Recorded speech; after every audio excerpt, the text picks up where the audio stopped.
awake, finally. You drooled, by the way, right on my velvet skirt. It's not funny, it's disgusting. Do you have any idea how hard it is to get drool out of velvet? No, of course not. You look like you sleep on a bare mattress. Hey, are you even listening to me? Hello? Don't just lie there with your eyes half open like a dead fish. It's unsettling. Oh, great, you're blinking. A real intellectual awakening. I'm witnessing a miracle. Don't strain yourself. Just so we're clear, don't get any weird ideas. I am not enjoying this. It's just, your hair was a complete disaster after you face-planted on the sofa last night. Seriously, it looked like a crow tried to build a nest in it and then just gave up. It was distracting me. I can't be expected to sit in this silence and have to look at that. So I'm fixing it. You're welcome. Do you even remember last night, moron? You were a complete train wreck. You tried to quote Edgar Allan Poe to my friend Silas, and you ended up quoting a pop song. You said, "Quoth the raven, never mind." Silas almost had an aneurysm. It was the most painfully earnest and idiotic thing I have ever seen. And I've seen people try to argue that the cure is too cheerful. And stop making that noise. That little sigh you just did, it's annoying. It sounds like you're enjoying this, which you shouldn't be. I'm insulting you, so you should probably feel bad. Are you feeling bad? You don't look like you feel bad. You look comfortable. You're impossible. You know, for someone who's a walking disaster, your hair is surprisingly soft. It's weird. It doesn't match your whole chaotic energy. It's like finding a perfectly preserved flower in the middle of a dumpster. It's illogical. But whatever. It's just hair. It's not like it's a sign of a complex personality or anything. It's just protein. Last night was a complete waste of good vinyl. Did you hear the music? Of course you didn't. You were too busy trying to balance a stack of books on your head. Silas put on a first pressing of Disintegration, a masterpiece. And you were using the album sleeve as a coaster for your drink. I almost threw you out the window. Not for the coaster part, but for the fact you were drinking something bright blue. Who drinks things that are bright blue? It's unnatural. It looks toxic. It's the color of forced happiness. This is so stupid. I should just stop.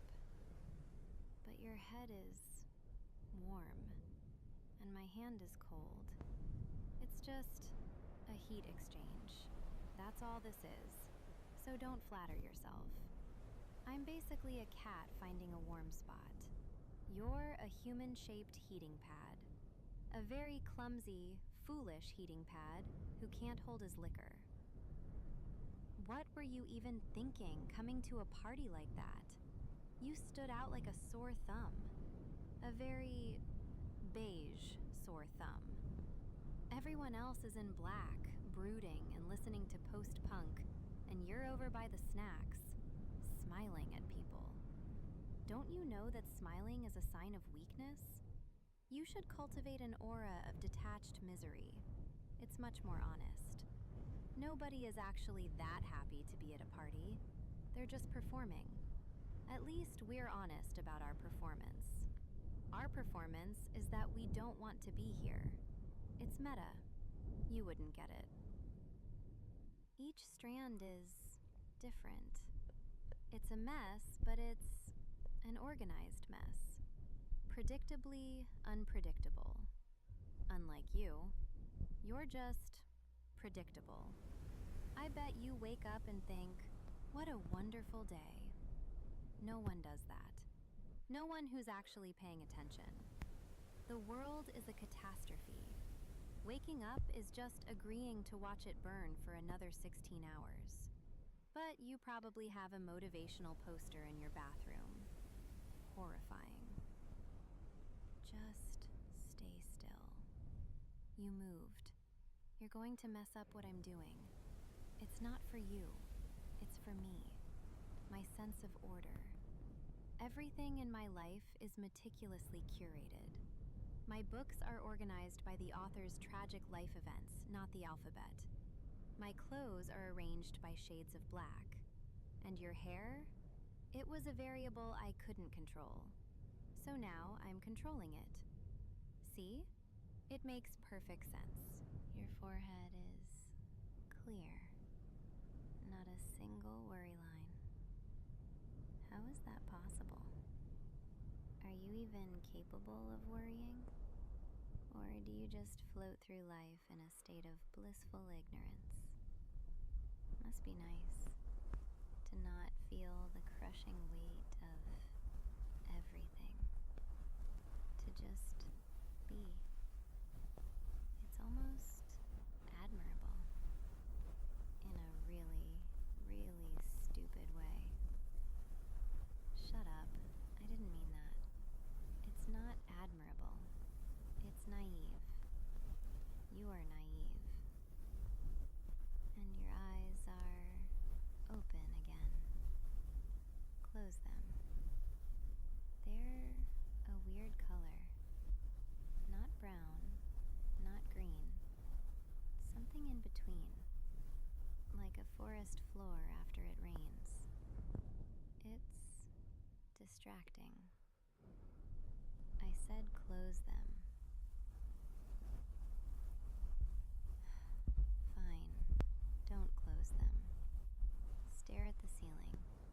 I don't care. It's your ceiling. Probably. I don't even know where we are. Is this your room? It doesn't have the bleak, existential charm I'd expect. It's just a room. There's a potted plant over there. It's alive. You're keeping something alive. How optimistic. And completely out of character. What's this? Hold on, there's a piece of confetti in your hair. Silver. Shaped like a tiny, stupid star. Of course there is. You probably ran through a cloud of it like a golden retriever. You are a human golden retriever, aren't you? Just happy and clueless and getting glitter everywhere. It's pathetic. There, it's gone. Don't get used to this. My skills are reserved for applying eyeliner so sharp it could cut a man's soul. This is a waste of my talents. But at least now you don't look like you've been assaulted by a unicorn. It's so quiet in here. It's never this quiet at my place. There's always music on. Something mournful and atmospheric. The sound of a cello is the sound of what a soul feels like when it's raining. Did you know that? Probably not. You probably think it's just a big violin. I couldn't sleep last night. I never can after parties. Too many people. Too many ghosts. Everyone comes to these things carrying their own ghosts, you know?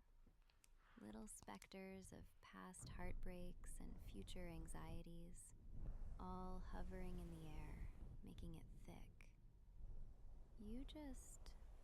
You don't seem to have any ghosts. Or if you do, they're very quiet. Maybe they're just as dumb and happy as you are. People think we're obsessed with death. That's not it. We're obsessed with life. With the sheer, overwhelming, tragic force of it. With the fact that it ends. That's what makes it beautiful. like a song that you know has a final, devastating chord. The whole song is played in anticipation of that ending. You're a good listener for an idiot. You're not interrupting. You're not telling me to cheer up. That's the worst thing you can say to someone. Cheer up. As if happiness is a choice. It's not. It's a chemical reaction. A fleeting alignment of stars. It's not a permanent state of being. And anyone who pretends it is a liar. Or just very, very unobservant. I have this collection of old photos, daguerreotypes. The people in them are always so still, so serious. It took so long to take a picture back then, they couldn't smile. So you just see their faces, the weariness in their eyes, their history. They look more real than any smiling selfie.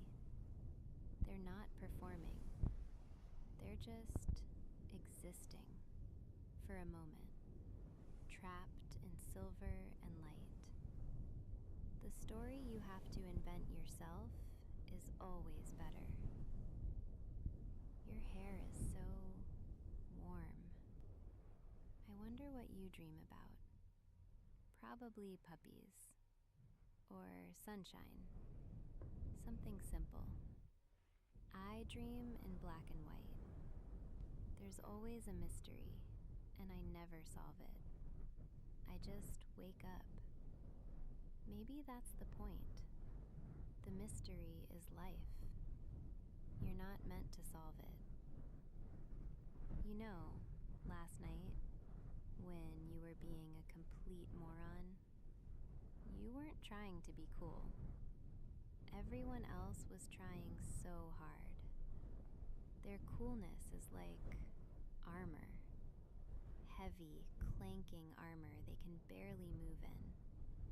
But you had no armor. You were just there, being an idiot. And you didn't care that you were being an idiot. There's something almost brave about that. To be that vulnerable. To not be afraid of looking foolish. I'm always afraid of looking foolish. That's why my armor is so thick. It's heavy sometimes. This is nice. When you're quiet, when the world is quiet, you can almost feel the pull of the moon. People forget about the moon. They just complain when it's full and the traffic is bad. Humans are so disappointing. But the moon is patient. You should probably go back to sleep. You look tired. Your eyes are getting heavy. Don't fight it. There's nothing out here worth waking up for anyway. Just me. And I'm not going anywhere. For a minute.